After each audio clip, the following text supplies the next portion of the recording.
Hi, and welcome to SMA News. My name is Anazi Piper, and joining me today, we have Mr. Nathan Fredericks, who is the Senior Industry Development Planner at the Industrial Development Corporation. He is highly experienced in development finance and engineering with a demonstrated history of working in the investment, development finance, value chains, and mining technology industry. Welcome, Mr. Nathan Fredericks. Thank you, Ananzi. Glad to be here. It's great always um, participating in anything related to SMA and having a discussions with you guys on smarter mobility. So looking forward to the discussion. Well, thank you for sharing your time here with us today. And we're very excited to have you on our advisory board as an advisory member. Speaking of the advisory board, and also with the addition of the mobility investment pitches, what about this year's Smarter Mobility Africa Summit excites you? Well, it'll be my third year attending Smart Mobility Africa. So very excited about that. It's a great event that has grown over the number of years, not just in stature, but just also in participation as well. I think there's a few things that really excites me about Smart Mobility Africa. And the first one is the opportunity to connect with professionals and entrepreneurs that are in the e-mobility space. I think it's a great platform for that. It creates a vibrant space, particularly given that it's part of a greater industry in terms of automotive and transportation that exists in South Africa. So just that opportunity to connect with like-minded people, seeing the businesses and SMEs that are in this space is really exciting. And then again, I think the participation of the SMEs, particularly in things like the startup village, is also very exciting. I mean, I think last year we probably had up to 40 startups and pitches, and it's just grown year on year. It's not just South African SMEs, but also from the rest of the continent as well. So you can see the activities happening across the continent, and it really demonstrates sort of the dynamism that's happening within this almost fledgling industry that's emerging out of in the transportation and automotive space as well. And also, the opportunity for those SMEs to link with policymakers, with financiers, with established industry players, and the learnings that happens is also very encouraging as well. And then, of course, what really excited me, especially last year, is the emergence of larger projects and initiatives by multinational companies. For example, Sasol, Toyota, Air Products launched the hydrogen vehicle initiative at SME, and that was really sort of almost in terms of saying SME has grown up. It's now a recognized event in Automotive Month in October, alongside the other months, the other events like NAMSA Auto Week, etc. And I think that's really important. It's carved out the space in the transportation sector as well, and I hope that continues to grow year on year as well. I definitely agree with that. And when you mentioned that we're actually having SMEs from different parts of the world this year, I think that's what excites me the most. For the very first time, we're actually going to have an African representation from across the continent. But I know that excites you, but can you just tell us why Smarter Mobility Africa? Like you mentioned, numerous events that happen around that time. Why Smarter Mobility Africa for you? So, I mean, Smarter Mobility Africa creates a platform for the ecosystem to come together. So a lot of other events are very focused on specific either subsectors or activities, etc. But Smarter Mobility allows for electric vehicles, infrastructure, financing, and finance actors, policy and regulations, things like what's happening in the rest of the continent. So bringing all of that to South Africa and allowing a platform for that to interact with what's happening in South Africa, information sharing, like data sharing and the latest developments in innovation. And then there's also the thought leadership aspect as well. So bringing all of that together in one space is what makes SMA really unique, I think, and sets it apart from the other events as well. And also, given that smarter mobility or e-mobility is almost a fledgling infant type of space in transportation automotive, it's taken on the form of a community. And Smart Mobility Africa allows for that community to come together every year and interact and share information, share ideas, catch up with each other, see what's happening new, see who's grown from last year. And that's what we're seeing a lot. Companies who've come there, who's exhibited, the next year they've grown in scale, etc. And that's really interesting. And there's always new elements that's being brought to it, like whether it's public transport, whether it's urban planning, all of these new elements. And these things are all connected. And I think that's sort of the story that SMA is sort of telling. No, absolutely. And I like how you're touching on the integration aspect. I think that's our core focus this year, is creating and embracing a new urban era through smarter mobility. It's all good and well. You did mention it's an emerging industry. It's still in its niche stages. And obviously with that comes quite a few challenges. So what are some of the stumbling blocks that you have sort of noticed with this new transition that we're going towards? And how do you think we can address some of those stumbling blocks? Yeah. So look, I mean, there's always challenges with something new or bringing something new into the economy, particularly if it's things coming from outside. The challenges are multifaceted. I mean, you can start with things like policies and regulations. You can look at things like, we're seeing what's happening in other countries and how they are supporting the adoption of smarter mobility, and the race for technology, the race for bringing technology and onshoring that technology, whether it's adoption, whether it's manufacturing, whether it's creating intellectual property through innovation and research. We're seeing the geopolitics play out in, for example, the automotive supply chain. And then on the other hand, there's a need for decarbonization, and the decarbonization of transport sector, which is in most parts a significant contributor to carbon emissions. It doesn't matter which country you go to. That's sort of almost the case, and the opportunities that lie within, and how do you unlock those opportunities? South Africa has used unique sort of situation, where it needs to balance support for manufacturing and automotive supply chain and how that transitions, the need for supporting the transition in the transport space.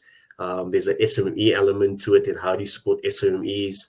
And then having the right financing ecosystem in place to support the sort of higher risk projects and the projects that are scaling and maturing as well. So I mean, it's quite complex and multifaceted, and I think what's important is that a platform like SMA allows the opportunities for all these stakeholders to actually get together. What's important, we think, at least I think, is the sharing of information. And the sharing of information allows for sort of informed decisions, whether it's business decisions, whether it's policy decisions, whether it's decisions around incentives, whether it informs funders and financiers around looking at the space and whether it's investable or not. All of that's very important, especially when there's the space is at its infancy. And you can always draw on information internationally, but once you have on-the-ground information and South African information, and also information about what's happening in the rest of the continent, that allows you to take a more informed position, and to have the right strategies in place to actually enable this space and to help it grow. Yeah, you're touching on something very important, on the ground localization as well. And it's something that I think you're going to also touch on at Smarter Mobility Africa in your presentation. Without giving us too much, before the time, can you just unpack just give us the context of why you decided to speak on the localization and improving the value chain, and what's that going to do for EV adoption in the future? Yeah. So, I mean, from where we sit, we've always looked at the NEV transition in segments. And this is because we realized that the drivers for all of these segments are different. The automotive supply chain is driven by international events, a global transition. Logistics and supply chains need to decarbonize, but there it's more private sector driven. So you're dealing with large corporates who need to, improve shareholder value. They need to improve on ESG. So they need to decarbonize the supply chain. So likewise, other industries, for example, mining as well needs to decarbonize, and it has a large transport fleet as well, and various vehicles mixes and technology mixes at play. Excuse me. Public transport is another area, and quite a dynamic area, and varies from different countries, etc. And there you have different stakeholders. You have cities, you have operators, you have asset owners, and different OEMs as well. And then you have the ecosystem around charging and the battery value chain, which cuts across transportation, cuts across energy storage and other applications.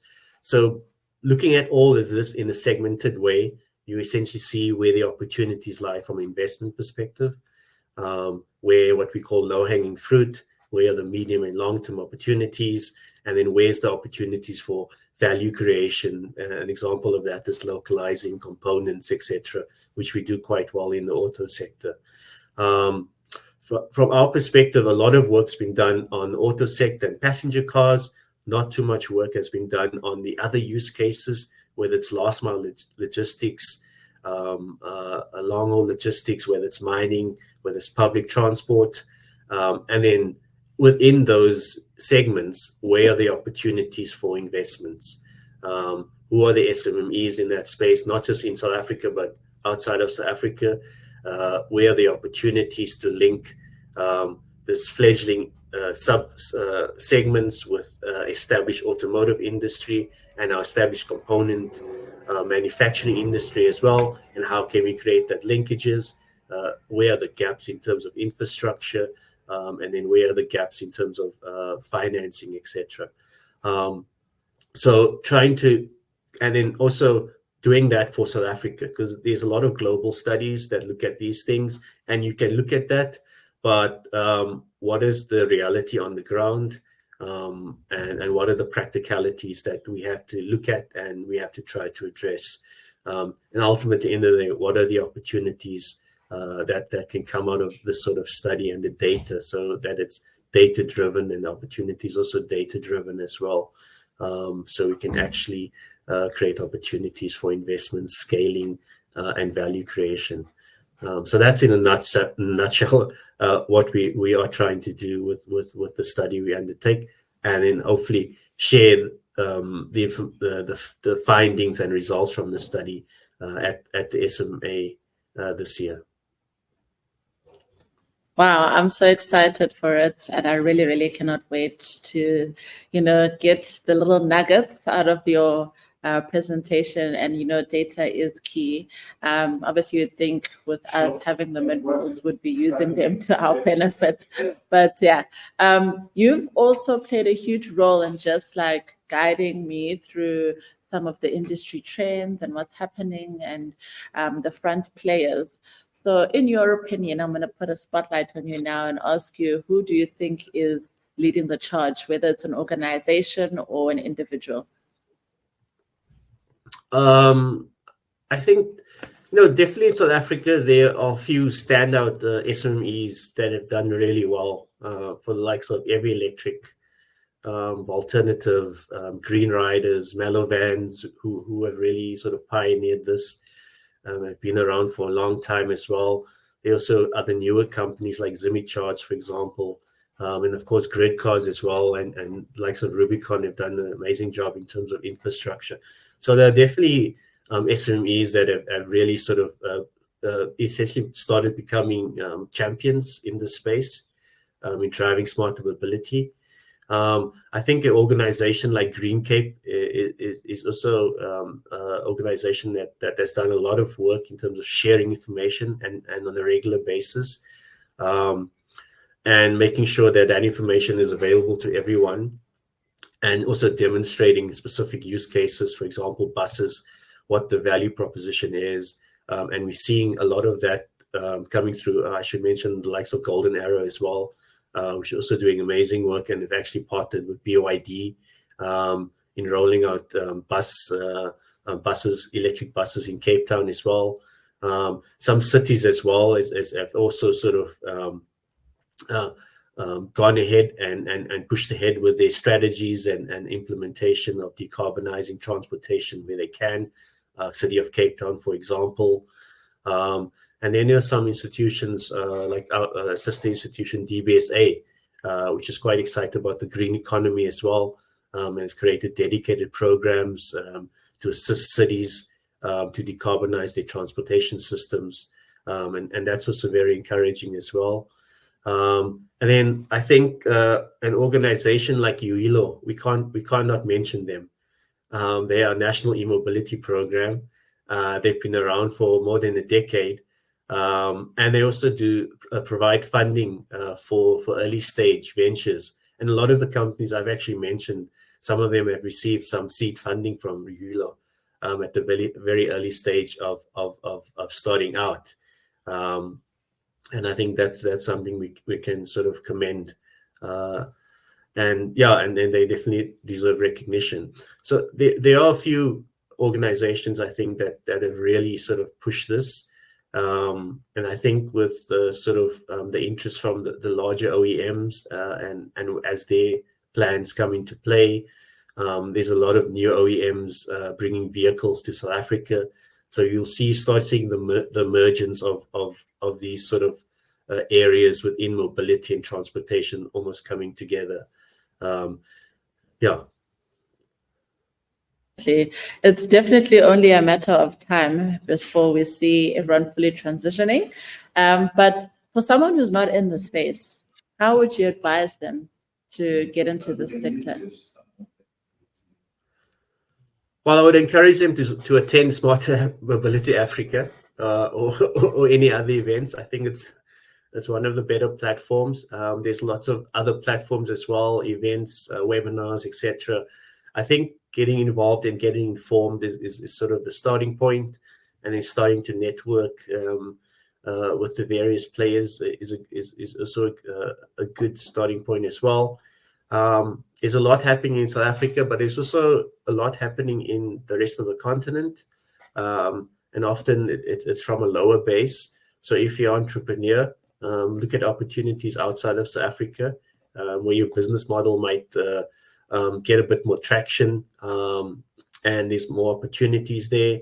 And I mean, I think, you know, as we are seeing the essentially the price parity, and hopefully over the next couple of years the effective parity of low emission vehicles relative to internal combustion vehicles reducing, and these technology becoming more affordable, I think, you know, as consumers we should consider trying to transition to a low emission vehicle as well, and playing our part as well in terms of contributing to the decarbonization. And who do you think is going to lead the charge? Definitely the business that's going to lead the charge, and then the consumer will follow. Or what's your opinion on that? I think definitely in South Africa, it's the private sector that's leading the charge, and they've done a phenomenal job so far. I think that the consumer will follow. Obviously, there are other things to consider like affordability, etc. But a lot of consumer education is also required, and I think that's important. And once that sort of happens, and consumers realize what the value proposition is for electric mobility, I think it will really take off. Actually, what's interesting is that the growth in our renewable energy sector, and household renewable energy is also something that a lot of people have overlooked. A lot of households have installed solar and energy storage batteries, etc., for the purposes of load shedding. There's it's happened already. The scenario where load shedding reduces significantly or come to the end. So now you have consumers sitting with these assets and they're tied into potentially long-term contracts, etc. And you're generating free electrons. What do you do with that? You've got an internal combustion engine, perhaps, and fuel prices are quite high in South Africa at the moment. Although I see them reducing now, they're still significantly higher than what they were a few years ago. So you have this sort of opportunity cost value proposition with renewable energy and smarter mobility, electric vehicles playing out, and the sort of effective price parity and effective parity reducing between ICE vehicles and electric vehicles. So all of these things over the next maybe 2 or 3 years will play out. And if things continue on this trajectory, then you definitely might see an uptake in e-mobility at a consumer level, potentially. Yeah. Okay. Well, Nathan, we will be seeing you at Smarter Mobility Africa from the 2nd to the 4th of October. And I think you'll be talking on the 3rd of October. But before then, what's the last departing statement that you'd like to leave the audience with? I think, this is an exciting space. It's an opportunity for South Africa for diversification, for value creation. We're seeing the opportunities for job creation, particularly within the SMMEs, and as they are scaling and growing, and the ecosystem evolving, there's a lot of opportunities for job creation, for reducing youth unemployment, for tapping into, for example, the gig economy, and for knowledge creation as well. And as these businesses and opportunities scale, it'll create opportunities for exports. So it's definitely a growth area, and I think a much needed growth area for the economy. And it's also an area where we can assist South Africa to decarbonize, to meet its international commitments as well. So it's an exciting space, and it's a space where we're also seeing, for example, what I could call the dynamism of SMMEs. As we're growing and scaling, we're seeing sort of new businesses emerging, and new business models emerging as well. I think that's exciting.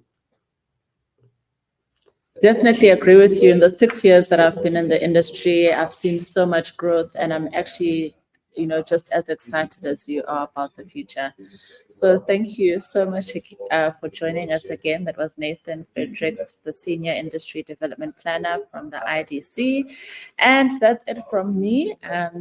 Thank you so much for joining us once again. And don't forget to follow us on our socials, on hashtag SMA Summit, hashtag SMA for all, and hashtag the New Urban Era. We'll see you on the next one.